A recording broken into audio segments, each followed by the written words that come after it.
talk to you about good coffee, but have you frothed? Oh, you're gonna wanna froth. Do you break into a sweat with even the thought of having company? I'm here to help. After trying just a few of my hosting tips, you'll be more than ready to say, come on over.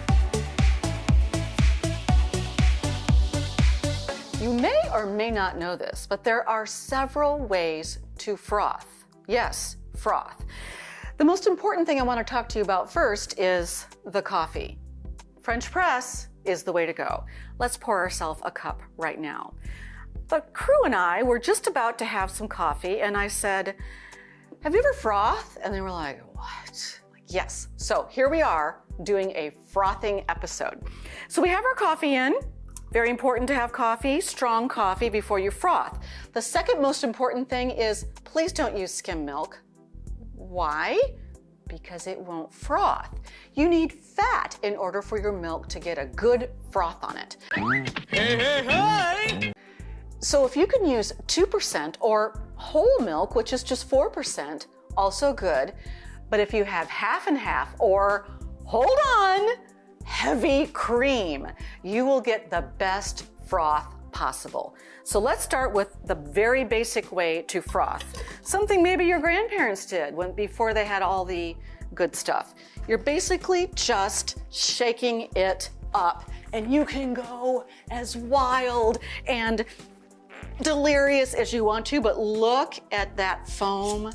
And so now I'm gonna pour it in, and you can see that it's created a really nice foamy look. Okay, that is a beautiful cup of coffee. Let me tilt it towards the camera. It looks good. Is it good enough?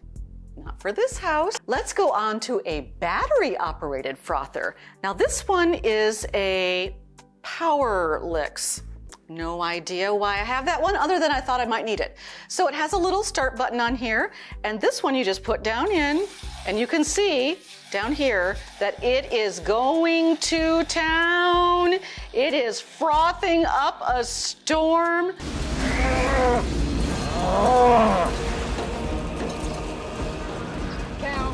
Oh, can you hear that? It sounds like waves of froth. And so the longer you froth, the more delightful. Oh my word. I almost don't even want to go on to the next one. This is so beautiful. Now watch how this pours. Look how, well, should we have some coffee first? I think so. We're also out of coffee.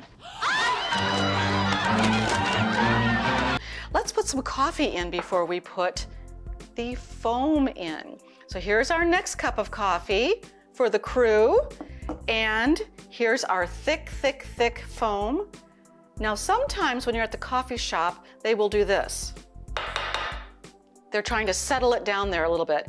I think the more foam, the better. So you can see that our handshaked froth has already gone down to regular milk phase, and look at that one. Oh, but if you are deadly serious about your frothing, you're gonna want one of these lovely tools. And how I discovered this was I was catering an event, and they had one of these on hand, and I was over here pouring coffee, and I said to the homeowner, do you have a frother? Because I'd forgotten mine at home. And he said, yeah, we have one.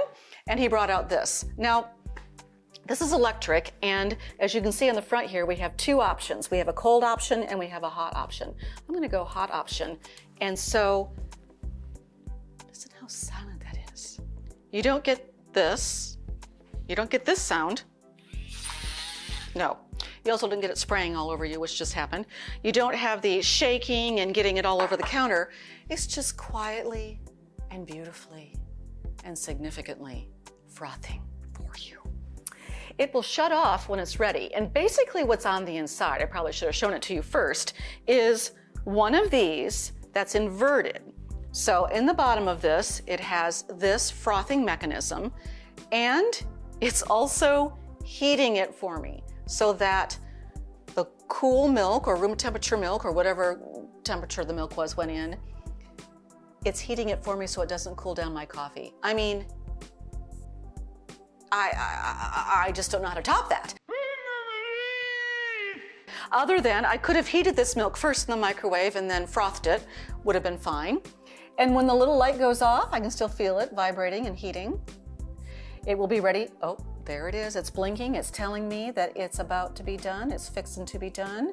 Fixing to means I'm about to. And then we're going to take off this lid, and I want you to look at this. It's almost like melted ice cream. Now watch it go in. Oh my word. I mean, you cannot top that. Again, doesn't exist anymore. Still got a little bit of foam there, but look at that. Now, just because I know the crew is going to be disappointed if they get this sad, non-frothed dude, I'm going to add a little more here. Oh my goodness. And a bit more here.